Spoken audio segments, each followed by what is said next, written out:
Uma vez mais, boa noite. Vou brincar com o nosso amigo da Pascom aqui. Hoje de manhã, eu disse que depois de 2 anos, eu estou voltando ao método peripatético. Sabe o que é isso, né? É aquele método em que os professores, falavam enquanto davam aula, Peri de perímetro e patético, não de patologia, mas de paixão. Então, pode ser que quem veja ou assista essa homilia depois, veja somente aquele fundo bonito lá com o Cristo, porque eu vou andar um pouquinho, viu? 2 anos sem andar, As pessoas que me conhecem mais tempo sabem que nunca fui muito de ficar preso, ao ambão enquanto eu prego. Eu tenho mais esse estilo, de andar e de ter um pouquinho mais de contato com a Assembleia. E agora isto um pouco mais permitido, depois que a gente passou essa onda mais forte da pandemia. Então tá bom. Mas deixa a aula de grego para lá, Vamos falar daquilo que é importante hoje, que é o fechamento do nosso ano litúrgico. Não do nosso ano litúrgico, perdão, do nosso mês, temático, que é o mês das vocações. Lembrando do dia das catequistas, do investimento hoje dos nossos acólitos cerimoniários. Nós temos muitas coisas, para a gente refletir. E eu fiquei pensando como que a gente poderia pensar o texto do Evangelho, um texto muito interessante, com o fechamento deste mês temático das vocações. Hoje, se a gente olha bem para o texto do Evangelho, a gente escuta direitinho, a gente vai perceber que ele não é tão complicado, E a gente vai ver que Jesus está dando uma aula de etiqueta, ele está falando de boas maneiras, como que você deve se portar quando alguém te convida para uma festa.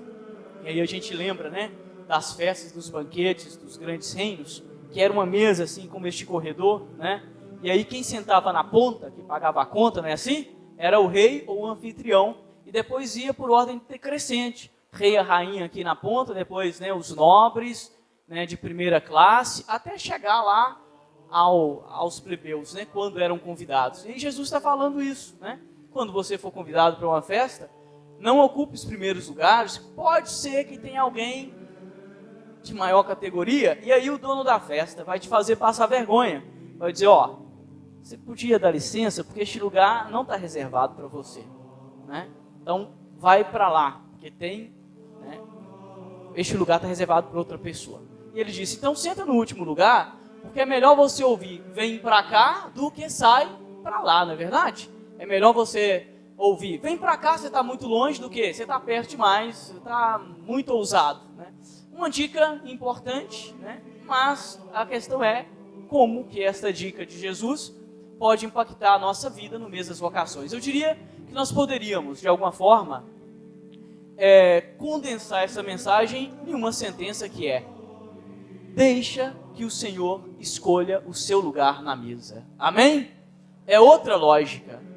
Na lógica do mundo, nós ficamos escolhendo lugares. Nós já nascemos e já somos inseridos numa sociedade competitiva desde muito cedo. Na lógica do mundo, nós lutamos e brigamos, para ocupar os primeiros postos. E nem sempre aqueles que ocupam os primeiros postos são os que merecem. São os que mais merecem. Quantas pessoas estão no alto escalão e que não merecem estar lá? Não merecem mesmo. Quantas pessoas? Muitas pessoas. É a lógica do mundo. Porque é a lógica onde o poder é comprado. No Evangelho não, na lógica do Evangelho, na lógica de Jesus, este lugar é dado a quem merece e é o Senhor que escolhe. Então a questão é, deixa que o Senhor aponta o lugar, é Ele que te coloca. E ali onde o Senhor definir que é o seu lugar, faça bem feito o que você tiver que fazer com humildade. Porque aquele que exerce bem feito a função que o Senhor designou para ele, como diz o Evangelho, vai ser elevado. É por isso que diz, os humildes serão elevados e os arrogantes serão humilhados. Isso é um pouquinho o que a gente poderia pensar, enquanto frase que faz a ponte entre o Evangelho e o mês das vocações. E eu fiquei lembrando, ontem eu contei essa história, hoje de manhã também, de uma santa, e da história dessa santa, de um episódio, na verdade, que falam, que tem a ver com a história dessa santa, que lá onde ela estava, ela fez tanta diferença na sua humildade, na sua pobreza, que ela atraía grandes olhares, e olhares de pessoas que ocupavam grandes postos, né? E muito, muito ricos. Aí tem uma foto dela, a Madre Teresa de Calcutá, tem uma foto dela, não sei se alguém já viu, numa Ferrari, que ela está toda chique numa Ferrari, né? Que ela ganhou uma Ferrari de um milionário. Depois ela vendeu a Ferrari e deu o dinheiro para onde ela tinha que dar, né? Mas está lá a Madre Teresa numa Ferrari, né? Diz que um milionário chegou perto da Madre Teresa um dia e ela estava limpando as fezes de um leproso, né? O leproso já causa em nós repulsa por ser leproso, né? Não é todo mundo que tem estômago para trabalhar e para cuidar, né? Hoje nós sabemos que essa enfermidade, né? Graças a Deus que nos deu inteligência, né? E com ela a gente produz ciência. A gente sabe que a coisa está um pouco melhor, né? Mas antes não, né? E aí ela estava limpando as fezes de um leproso. E aí esse milionário chegou e falou para a Madre Teresa assim: Madre Teresa, a senhora realmente é uma santa. Eu não faria isso nem por $1 milhão. Aí ela sorriu e falou: eu também não. Eu também não faria isso por $1 milhão. Como se dissesse para ele: você está muito enganado. Eu também não faria isso por $1 milhão. Porque eu não faço por um porquê. Eu faço por um por quem. Olha para vocês verem. A gente chama de tapa de luva que os santos dão. Quem tem ouvidos para ouvir, ouça. Eu também não faria por $1 milhão. Porque eu não faço por um porquê, mas eu faço por um por quem. Eu digo para vocês, fechando este mês das vocações, e pensando nessa frase de Santa Teresa, e neste resumo que nós fizemos, que deixe o Senhor colocar você no seu lugar, que quando nós assumimos o lugar em que o Senhor nos colocou, nós fazemos por um por quem. Então o bom médico não é bom médico por um porquê, ele é bom médico por um por quem. E quando ele esquece que ele é médico por um por quem e não por um porquê, ele se corrompe. Um jurista, né, desde aqueles que exercem a justiça nas camadas mais populares, aqueles que mandam no nosso país, deveriam exercer a justiça por um por quem e não por um porquê. Quando se exerce qualquer poder por um porquê, nós nos desviamos. Estou falando para crentes aqui, tá? Quem não é crente, isso não se encaixa, não. Estou falando para quem acredita em Jesus. Amém? Então, é por um porquê ou por um porquê? Né? Quando a gente busca por um porquê, nós queremos os melhores postos. Né? O porquê significa o que o outro vai pensar, o que o outro vai me dar, o que o outro, né? O que eu ganharei com isso. Quando nós exercemos a nossa função por um porquê, como Madre Teresa, né? Aí nós não temos problema, né? Então limpar as fezes de um leproso não é menos digno que formular leis, ou que dar sentenças, ou que ser um médico gabaritado, ou de ser um papa, ou bispo, sei lá, né? Então limpar as fezes de um leproso e exercer um alto posto, para quem é crente e faz por um por quem e não por um porquê, é a mesma coisa. E isto, por mais que pareça ser difícil, né, da gente entender, e pode ser que seja difícil, né, para alguns, eu digo que, pelo menos na minha perspectiva de fé, talvez seja a grande chave de leitura da nossa vida. Gente, com todo respeito, né, vocês acham que eu seria padre por $1 milhão? Só se eu tivesse louco. Conhecem pouco a vida dos padres, mas nunca o que eu passo, o que eu sinto, o que eu tenho que fazer, eu faria por $1 milhão. Jamais. E não se trata de reclamar, se trata de, né, hoje eu falava de manhã, né?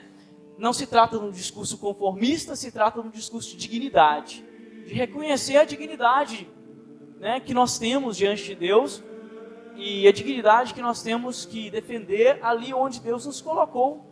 E saber que essa dignidade não está à venda, nem por $1 milhão, nem, sei lá, nem por toda a fama que querem colocar, né, às vezes num ou outro personagem.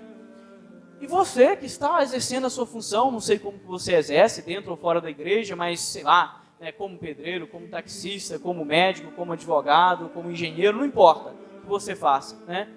Se você faz bem feito, não tem dinheiro que paga isso, né?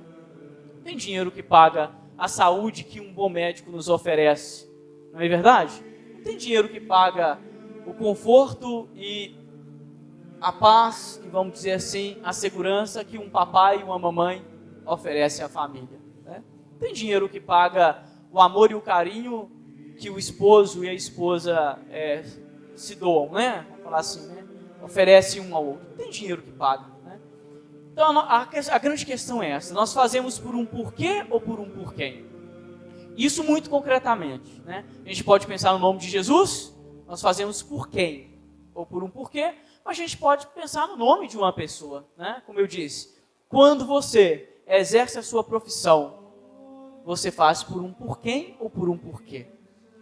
Se é por um por quem, né, a relação é pessoal, é amorosa, né, tem possibilidade de fé, de crescimento. Se é porque é uma relação instrumental, né, aí sim você pode ser comprado, né, naquilo que você faz, né.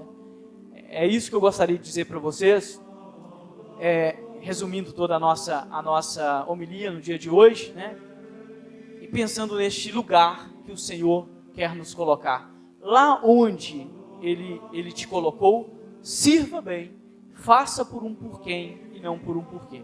Para vocês hoje que vão, né, receber a gente sabe que o acolitato e o leitorato, até mesmo o cerimoniário, são funções litúrgicas que pertencem tradicionalmente à igreja a pessoas que estão preparando para a ordenação presbiteral, né? Mas por um princípio muito bonito, que é o princípio pastoral da nossa igreja, que muitos não entendem, isso foi alargado aos nossos jovens, né? E por isso hoje nós não temos problema nenhum em falar de jovens, né, que exercem a função de acólitos e cerimoniários, né? Então vocês que hoje vão exercer essa função, este é o lugar que Deus preparou para vocês. Exerçam por um por quem e não por um porquê. Amém? Porque a gente sabe que o ambiente da igreja é um ambiente gostoso, mas às vezes também é um ambiente que nos desafia, não é verdade? Eu não queria dizer para vocês, não, aqui não existe não, tá? Mas lá na Patagônia, existe muito fofoca dentro da igreja de lá. Na Patagônia, aqui, graças a Deus, nós não temos esses problemas, né? Aqui no Brasil, nessa paróquia, não existe fofoca, viu, gente? Não existe nada disso, não existe gente com inveja. Mas lá na Patagônia, lá, né, aquela terra meio esquecida, chama a Terra del Fuego, né? Lá na Patagônia, existe muita fofoca dentro da igreja, né? Graças a Deus aqui não existe, mas lá existe. Então pode ser que em algum momento as pessoas, né, se incomodem com o serviço de vocês. Se vocês estiverem fazendo isso por um porquê, o que vai acontecer? Vão trilhar, vão embora, né? Se vocês fazem por um porquê, vocês suportam. A nossa cruz nós carregamos por um porquê e não por um porquê. Louvado seja o nosso Senhor Jesus Cristo.